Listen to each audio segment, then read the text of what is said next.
और दिल्ली के मुख्यमंत्री अरविंद केजरीवाल इस वक्त प्रेस कॉन्फ्रेंस कर रहे हैं, कुछ जानकारी दे रहे हैं। आइए सीधे आपको वही लिए चलते। दिल्ली में केवल 2200 कोरोना के केस आए हैं। संक्रमण दर भी घट के पिछले 24 घंटों में केवल 3.5% रह गई है। लेकिन इसका मतलब ये नहीं है कि कोरोना का खतरा टल गया, वो अभी भी है। हमें कोरोना से बचने के सभी उपाय करने हैं।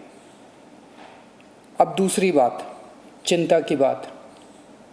आज से दिल्ली में युवाओं का वैक्सीनेशन बंद हो गया है। केंद्र सरकार ने युवाओं के लिए जितने वैक्सीन भेजे थे वो ख़त्म हो गए हैं।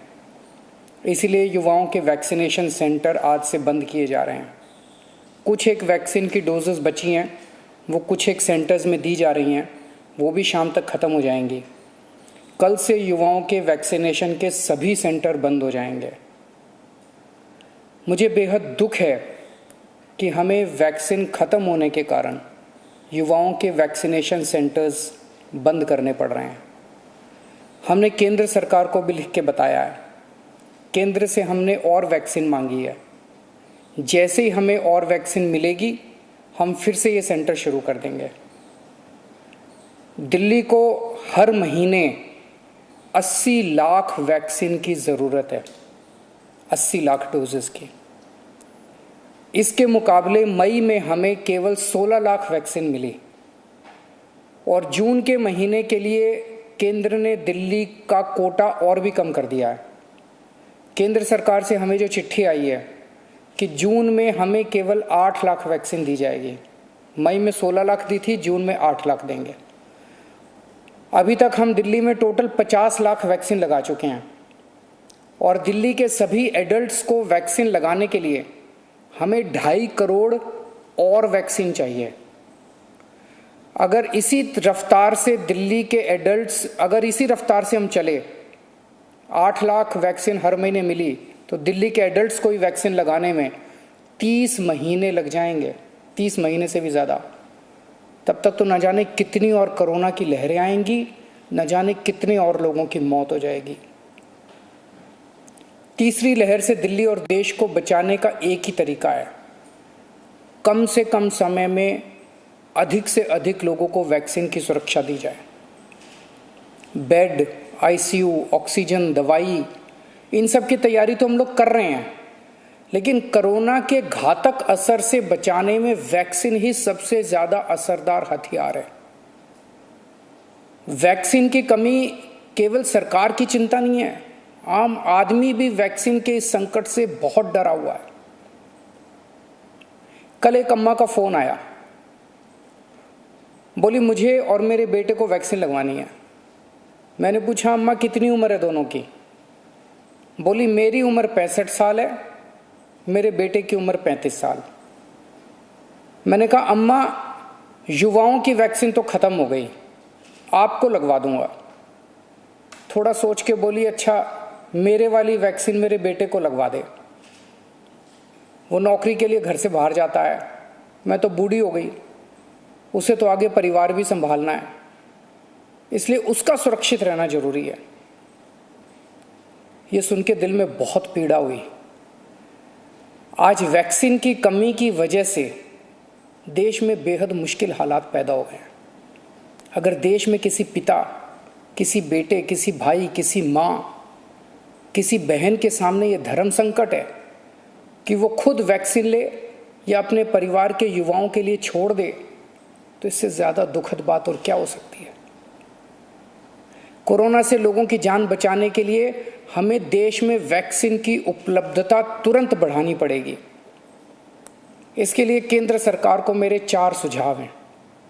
पहला, भारतीय बायोटेक कंपनी जो कोवैक्सीन बनाती है, वो अपनी वैक्सीन का फॉर्मूला दूसरी कंपनियों को देने को तैयार हो गई है। देश में वैक्सीन बनाने वाली ढेरों कंपनियां हैं। केंद्र सरकार तुरंत उन सभी कंपनियों को बुलाए और उन्हें आदेश दे, उनसे रिक्वेस्ट ना करे, उन्हें आदेश दे कि वे सभी कंपनियां युद्ध स्तर पर समयबद्ध तरीके से वैक्सीन बनाना तुरंत चालू करें। मैं पूरी विनम्रता से कहना चाहता हूं कि इन सभी कंपनियों को अगले 24 घंटे में बुलाकर ये आदेश दिए जाएं। मेरी बात को अन्यथा ना लिया जाए। इस वक्त एक एक दिन कीमती है, इसलिए मैं ये बात कह रहा हूँ। दूसरा सुझाव, सभी विदेशी वैक्सीन, जितनी विदेशी वैक्सीन है उनको भारत में इस्तेमाल करने की तुरंत इजाज़त दी जाए। ये भी 24 घंटे में होना चाहिए, इसमें भी बिल्कुल देरी ना की जाए। और विदेशी वैक्सीन के जितने निर्माता हैं उनसे भारत सरकार बात करे।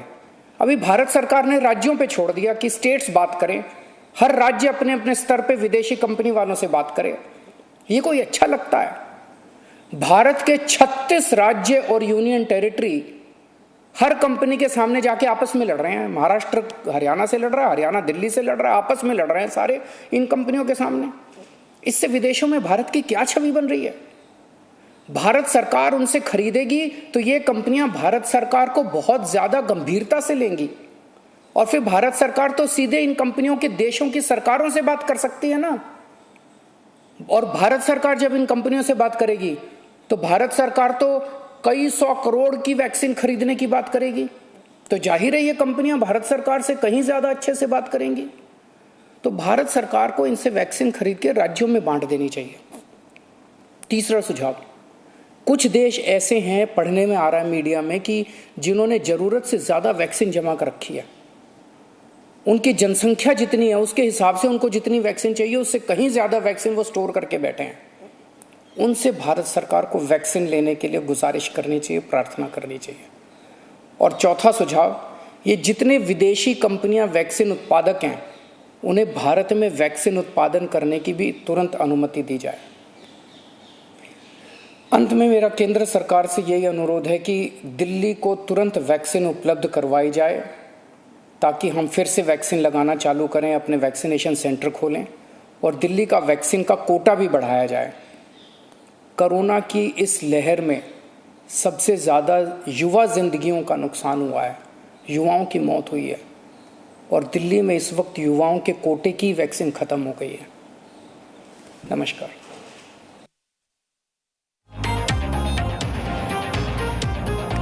अब सुन रहे थे दिल्ली के मुख्यमंत्री अरविंद केजरीवाल, जिनका कहना है, कुछ सुझाव उन्होंने केंद्र सरकार को दिए हैं कि युद्ध स्तर पर वैक्सीन का जो प्रोडक्शन है वो शुरू किया जाए और दूसरी कंपनियों को आदेश दिया जाए कि वो भी यहां पर वैक्सीन का प्रोडक्शन जल्द से जल्द शुरू कर दें और विदेशी कंपनियों को भी भारत में उत्पादन के लिए अनुमति मिल जाए, क्योंकि अभी टीके की उपलब्धता जो है वो काफी कम है और उसे बढ़ाए जाने की सख्त जरूरत है। तो ये अरविंद केजरीवाल के 4 सुझाव केंद्र सरकार के लिए। Presenting B News app available on Google Play and App Store. Download it now.